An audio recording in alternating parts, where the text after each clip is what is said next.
আসসালামু আলাইকুম everyone, জেএইচআর math ল্যাবের আজকের সহজ একটি টাইপে আপনাদের সবাইকে স্বাগত জানাচ্ছি। আমরা দেখতে দেখতে এই অধ্যায়টি একদম শেষের পথে চলে এসেছি।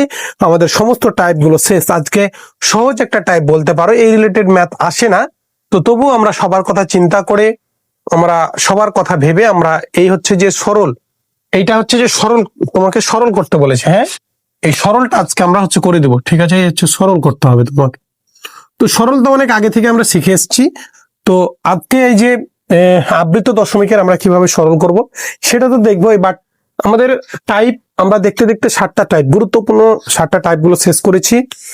আজকে আমরা টাইপ হচ্ছে 8টা শুরু করব। হ্যাঁ, তো এর রিলেটেড ম্যাথ তেমন আসে না, কিন্তু আমাদের তো সবই জানতে হবে, বুঝতে হবে, তাই না? যদি হচ্ছে দিয়ে দেয় বা দেখ না দেখ, আমাদের তো শিখতে হবে, ম্যাথ তো আমাদের শিখতে হবে। তো তুমি যদি এর পূর্বে সরল তোমার জানা না থাকে, তোমার এর পূর্বেও যদি সরল জানা না থাকে, তুমি আজকে যদি প্রথম ভিডিওটি দেখে সরল হচ্ছে যে শিখতে চাও, তবু হচ্ছে শিখতে পারো। ঠিক আছে, আমরা একদম তোমাকে একদম বেসিক থেকে শিখাবো। তোমরা জানো আমরা প্রতিটা ভিডিওই কিন্তু এভাবে বানাই। ঠিক আছে, তো চলো আমরা শুরু করি। ঠিক আছে, তো যে দেখো এখানে যদি আমরা সমাধান দিয়ে, আমরা এখানে আর আলাদা করে সমাধান দিয়ে শুরু করতে যাচ্ছি না। এখানে তুমি হচ্ছে সমাধান আমি হচ্ছে লিখে দিলাম, এখানে সমাধান দিয়ে মনে করো এই ম্যাথটা তোমার হচ্ছে উঠাই নিলাম। এখন আমরা হচ্ছে নিচে ইকুয়াল দিয়ে যদি লিখি, দেখো এখানে কি আছে, 0.3 ওপর পৌনঃপুনিক। তাহলে আমাদের পৌনঃপুনিকটা প্রথমে উঠাতে হবে, সরল করতে গেলে। দেখো যখন আমরা 6, 7, 8 হচ্ছে সরল হচ্ছে করছিলাম, তখন আমাদের কি ছিল বলতো? আমাদের এই ভগ্নাংশ, প্রকৃত কখনো ভগ্নাংশ থাকতো, অপ্রকৃত ভগ্নাংশ থাকতো, মিশ্র থাকতো। তো মিশ্র যে ভগ্নাংশগুলো থাকতো সেগুলোকে প্রথমে কি করতাম, সেগুলোকে প্রথমে অপ্রকৃত ভগ্নাংশে রূপান্তর করে নিতাম, তারপরে সেটাকে সরল করতাম, বা বদমাসের যে ফর্মুলা, সেই বদমাসের সূত্র অ্যাপ্লাই করতে পারতাম। তো এইটার ক্ষেত্রে যেগুলো আবৃত দশমিক আছে সেগুলোকে আমরা সাধারণ ভগ্নাংশে আগে নিয়ে যাব। সাধারণ ভগ্নাংশ মানে সেটা প্রকৃত অপ্রকৃত হতে পারে, সেটা প্রকৃত অপ্রকৃত হোক, সেটা সমস্যা নাই। কারণ ভগ্নাংশ যদি প্রকৃত বা অপ্রকৃত না হয়, তাহলে সেটাকে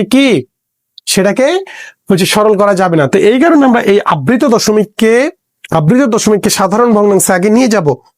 ঠিক আছে, সেটা প্রকৃত বা অপ্রকৃত যাই হোক না কেন, দিয়ে আমরা কি হচ্ছে করতে পারবো বলতো, সরল করতে পারবো। এখন এই আবৃত দশমিককে কিভাবে সাধারণ ভগ্নাংশে রূপান্তর করা যায়, সেইটা এই হচ্ছে যে এই অধ্যায়ের আমরা পর্ব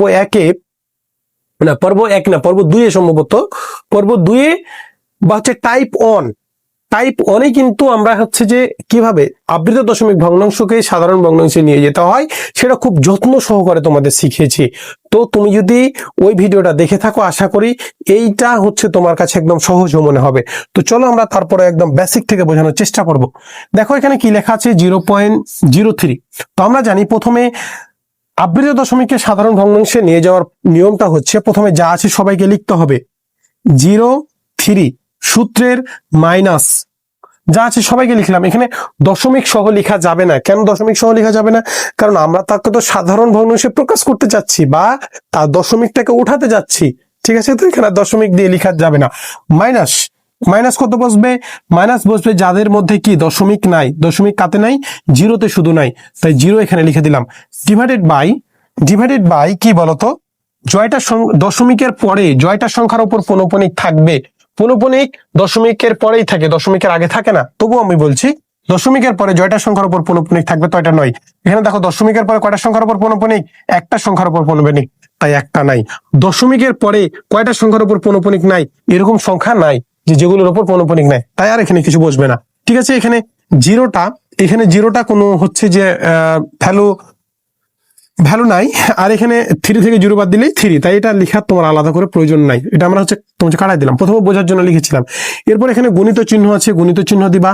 ও এখানে ব্র্যাকেট ছিল না, এখানে ব্র্যাকেট আছে, ব্র্যাকেট দাও। এরপরে দেখো 0.83, তার উপর হচ্ছে পৌনঃপুনিক। তো আমরা প্রথমে জানি কি, প্রথমে যা আছে সবাইকে লিখবো। তাহলে 0 বাম পাশেটা লেখার দরকার নাই, হচ্ছে 83 হচ্ছে লিখে ফেললাম।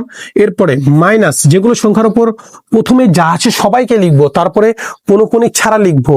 নিচের কাজটা হচ্ছে দশমিকের পরে। ঠিক আছে, তো এবার 83 লিখলাম। এরপরে কি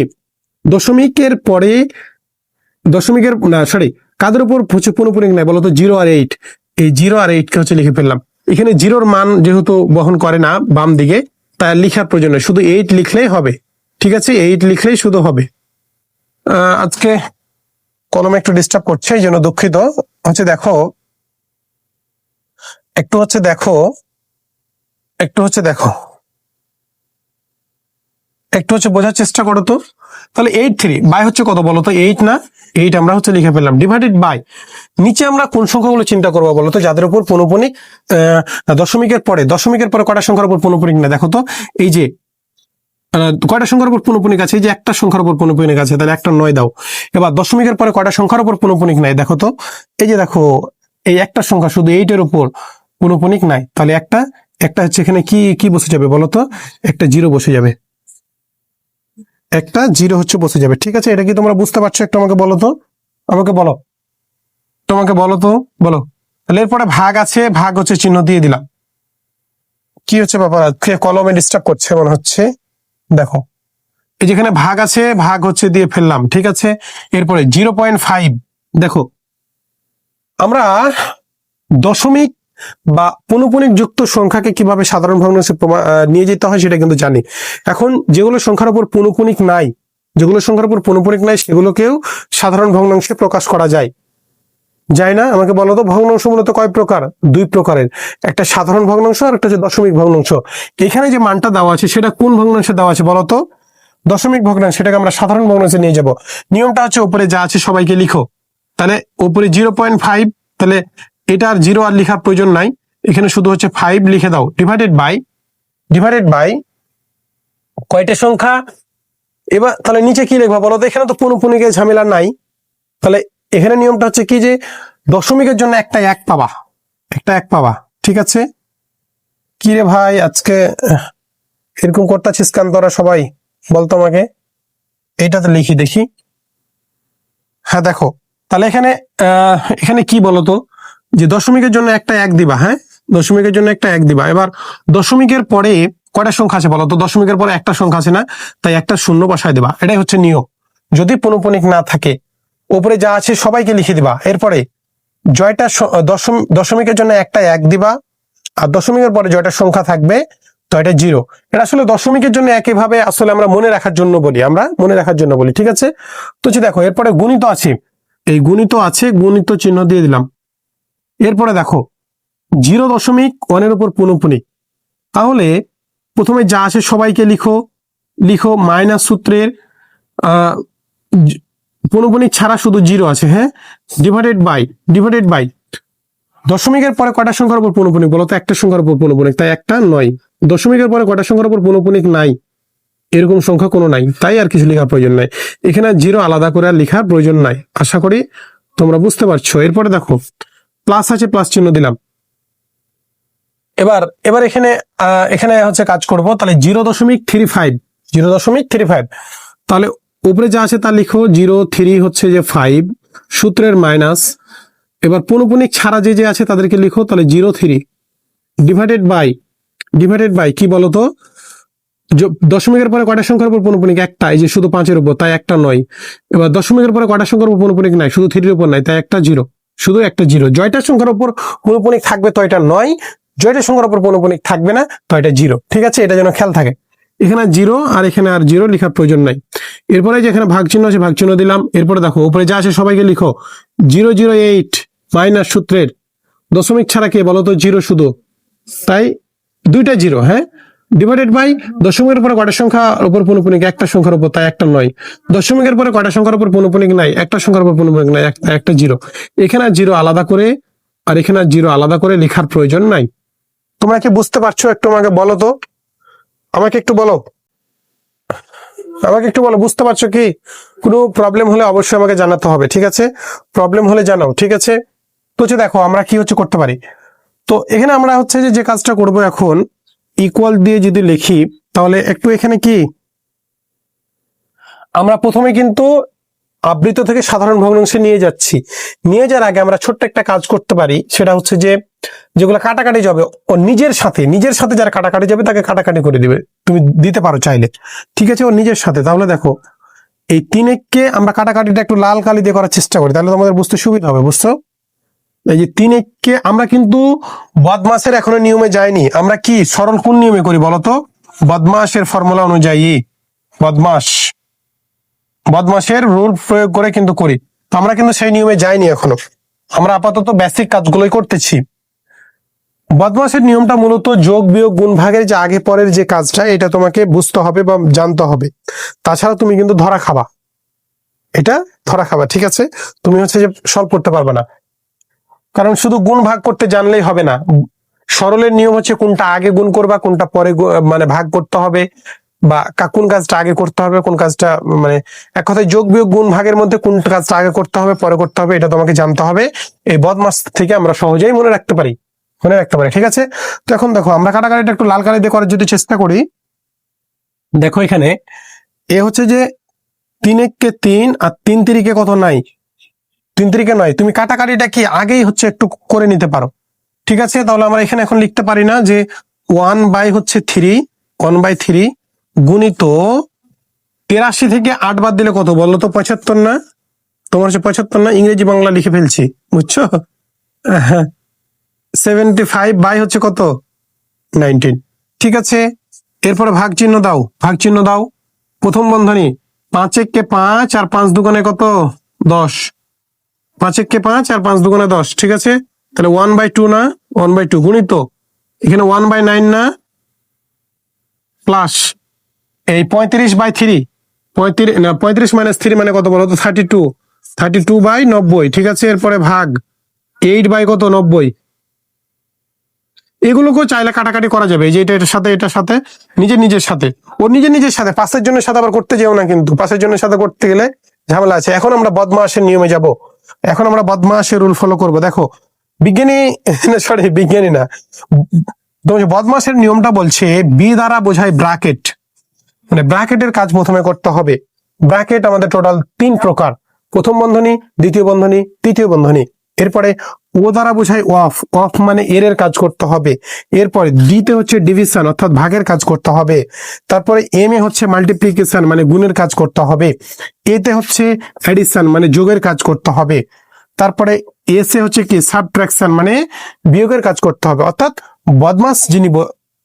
বদমাসের ফর্মুলাটা হচ্ছে ব্র্যাকেট এর, তারপরে ভাগের কাজ করতে হবে প্রথমে, তারপরে গুণের কাজ করতে হবে, তারপরে যোগের কাজ, তারপরে হচ্ছে বিয়োগের কাজ। এখন দেখো, তাহলে বিতে যেহেতু ব্র্যাকেট, তাহলে আমরা প্রথমে ব্র্যাকেটে যাই।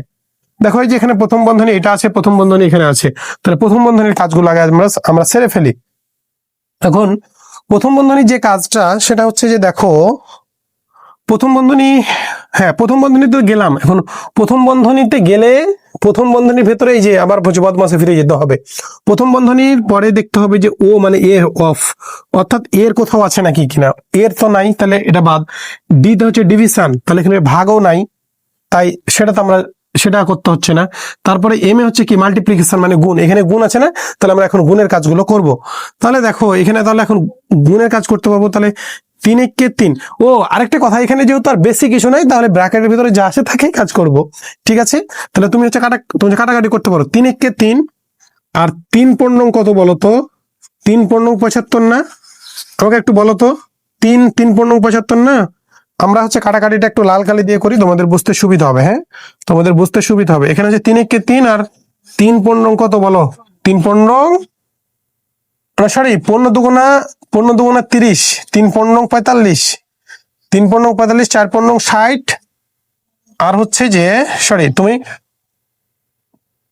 25, সরি 25, 15 বলতেছি কেন, 25। তোমার 3 কত বলো তো? তোমার হচ্ছে যে 75। হ্যাঁ, এরপরে দেখো 25 আর 90 কি 3, তোমার হচ্ছে যে কত দ্বারা আমরা ভাগ করবো একটু বলো তো? কই আমি হচ্ছে ক্যালকুলেটরটা কোথায় রাখলাম? এই যে পেয়েছি। তাহলে 25 তুমি যদি 5 দ্বারা ভাগ করো, 25 ভাগ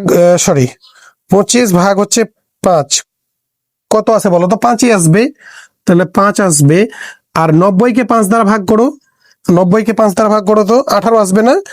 90 ভাগ হচ্ছে কত? 5, ঠিক আছে 18 আসছে। হ্যাঁ, দেখো এই ভাগগুলো সিম্পল, আমি বা আমরা পারবো, কিন্তু ভিডিও তোমাদের যেহেতু আমি শুরু করেছি একটু মানে হচ্ছে কনফিউশন চলে আসে। হ্যাঁ, মানে এমনিতে কথা বলা আর ভিডিও মানে ক্যামেরা অন করে কথা বলা একটু হচ্ছে কনফিউশন লাগে, এই কারণে আমি হচ্ছে শিওর হয়ে নিচ্ছি। ঠিক আছে, এরপরে দেখো এখানে যেহেতু কাটাকাটি করা যাবে না, এখানে কাটাকাটি করা যাবে না, 2 আর 1 উপরে, তাহলে উপরেরটা উপরে গুণ, নিচেটা নিচে গুণ, তুমি হচ্ছে করে দাও, নিচেটা গুণ করে দাও। ঠিক আছে, তো এখানে কাটাকাটি করা যাবে না, এখানে হাত দেওয়ার প্রয়োজন নাই। এখন আমরা তাহলে কি লিখবো বলো তো? তাহলে এখানে উপরেরটা উপরে গুণ করো, নিচেরটা নিচে গুণ করো। এখানে উপরে কি 5-এর সাথে 1 গুণ করলে কত বলো? 5-এর সাথে 1 গুণ করলে 5ই থাকলো, আর 18-এর সাথে 1 গুণ করলে কত? 18। এখানে ব্র্যাকেট দেওয়ার প্রয়োজন নাই, যেহেতু একটা একটা করে ফেলেছি। এরপরে ভাগ আছে, ভাগ দিলাম। এরপরে দেখো এখানে কি উপরেরটা উপরে গুণ, নিচেরটা নিচে গুণ, যেহেতু কাটাকাটি কিছু যাচ্ছে না। তাহলে 1 বাই কত বলো তো? 18। এখানেও আর বর্ধমানে দেওয়ার প্রয়োজন নাই। এরপরে যোগ চিহ্ন আছে, যোগ চিহ্ন দাও। এরপরে দেখো 32/90, 32/90। ঠিক আছে, ভাগ চিহ্ন দিয়ে ফেললাম। এরপরে 8 বাই কত বলো? 8/90। তুমি চাইলে এখানেও কাটাকাটি করতে পারো। হ্যাঁ, যে এখানে বলতেই যে 32-এর সাথে 90 আর 8-এর সাথে 90। ঠিক আছে, তো প্রথম বন্ধনীর আমাদের কাজ শেষ, ব্র্যাকেটের কাজ শেষ। এবার দেখো বন্ধনী যেহেতু উঠে গেছে, এখন আমরা আবার বদমাসে ফিরে যাব। ও মানে অফ, অফ মানে এর, এখানে এর কেউ নাই, এর কেউ নাই, তাই তার কাজ করা মানে সেটা আর প্রয়োজন নাই। তারপর আমরা এখন যাবো ডি তে ডিভিশন। এখানে দেখতে হবে ভাগ কেউ আছে নাকি, এই যে ভাগ আছে, দেখো এই যে ভাগ চিহ্ন আছে, এখানেও ভাগ চিহ্ন আছে। তাহলে এই ভাগের কাজটা আগে আমরা হচ্ছে সেরে ফেলবো। দেখো তাহলে আমরা এই দিক থেকে এই দিকে লিখি সমান দিয়ে, তোমরা নিচে লিখবা। হ্যাঁ, তোমরা নিচে লিখবা, আমি সাইডে লিখতেছি। 5/18, 5/18 হচ্ছে লিখে ফেললাম। বা হ্যাঁ, তো আমরা কি জানি যে ভগ্নাংশের ক্ষেত্রে ভগ্নাংশের ভাগ কিন্তু সরাসরি করা যায় না। ভগ্নাংশের যোগ বিয়োগ গুণ করা যায়, কিন্তু ভাগ করা যায় না। আমরা গুণের মাধ্যমে ভাগটা করি। হ্যাঁ, তো ভগ্নাংশের সরাসরি ভাগের নিয়ম নাই। তাহলে ভাগের জায়গায় কি লিখবো বলো তো? গুণ চিহ্ন দিয়ে দিলাম। এরপরে কি 18টা উপরে চলে যাবে, আর এই 1টা নিচে চলে আসবে, অর্থাৎ লবটা হরে যাবে, হরটা লবে চলে আসবে। তাহলে আমরা কি লিখতে পারি বলতো? 18/1 লিখতে পারি না? লিখতে পারি। এরপরে দেখো এখানে প্লাস চিহ্ন আছে, প্লাস চিহ্ন হচ্ছে দিয়ে ফেললাম। এরপরে বলো 32/90, 32/90। এরপরে ভাগ আছে, ভাগের জায়গায় কি লিখবো বলো? গুণ। তাহলে 90টা উপরে চলে যাবে, আর 8টা নিচে চলে আসবে। তাহলে 90 বাই হচ্ছে কত? 8। ঠিক আছে, বুঝতে পারছো কিনা বলো তো? বুঝতে পারছো কিনা বলো? তাহলে ডি তে ডিভিশন, অর্থাৎ ভাগের কাজ শেষ। অর্থাৎ এখন আমরা কাজ করবো, কার কাজ করবো বলো তো? মাল্টিপ্লিকেশন, মানে গুণের কাজ করব, গুণের কাজ। তো গুণের কাজ যদি করি, তাহলে গুণ এখানে আছে আর গুণ এখানে আছে, তাহলে গুণের কাজ করো। 18 কে 18 আর 18 কে 18। ঠিক আছে, এটা কাটাকাটিটা লাল চিহ্ন দিয়ে লিখি, তাহলে সুবিধা হবে তোমাদের চিনতে। 18 কে 18, 18 কে 18। ঠিক আছে, এটা আর কাটাকাটি করা যাবে না। এরপরে দেখো এখানে যদি কাটাকাটি করি, তাহলে এই যে 90 কে 90 আর এই যে 90 কে 90। বুঝতে পারছো না? 8 কে 8 আর 3 8 কত? 3 8 তোমার 32, তাই না? এবার দেখো তাহলে, এবার দেখো 5-এর সাথে 1 গুণ করলে কত বলো তো? 5-এর সাথে 1 গুণ করলে 5, নিচে 1-এর সাথে 1 গুণ করলে 1। তাহলে নিচের 1-এর দাম নাই, আর লিখার প্রয়োজনও নাই। এখানে যোগ চিহ্ন আছে, যোগ চিহ্ন দাও। এখানে 3-এর সাথে 1 গুণ করলে কত? 3। আর নিচের 1 3/1, তো নিচের 1-এর দাম নাই, লিখার প্রয়োজন নাই। 5 আর 3 কত বলো তো? 8। 5 আর 3 8। আমরা যদি অ্যান্সারটা একটু মেলানোর চেষ্টা করি, আমরা কোথাও কি ভুল হচ্ছে করেছি? 5/18 আর 5/90। 8 কেন? 8 কে 8, 8 2 16, 3 8। ও সরি, 4 8 কত বলো তো? 32 না? 4 8 32 তো, সরি 4 8 32। হ্যাঁ, তাহলে এখানে কত হচ্ছে তাহলে বলো তো? উপরেরটা গুণ করে দাও, 4 কে 4। তাহলে এই 4 হচ্ছে বসা দিলাম। তাহলে 5 আর 4 কত বলো তো? 9। 5 আর 4 9। এ হচ্ছে আমাদের সরল মান। হ্যাঁ, তো এই সহজ একটা সিম্পল একটা হচ্ছে যে ম্যাথ। প্রথম আমাদের মূল হচ্ছে কাজ কোনটুকু বলতো? এই অংশটুকু আমাদের হচ্ছে মূল কাজ, এই অংশটুকু আমাদের মূল কাজ। হ্যাঁ, এটা করতে পারলেই বাকিটা আমাদের, যদি তোমার 6 7-এ তোমার যদি ধারণা থাকে, তাহলে আশা করি এটা নিয়ে প্রবলেম হওয়ার কথা না। তো আমরা এর পরবর্তী ম্যাথটা এখন হচ্ছে সলভ করব। ঠিক আছে, তো চলো আমরা সেটা বোর্ডে উঠিয়ে নিয়ে তোমাদের সামনে হচ্ছে যে প্রেজেন্ট করবো। তো চলো আমরা শুরু করি।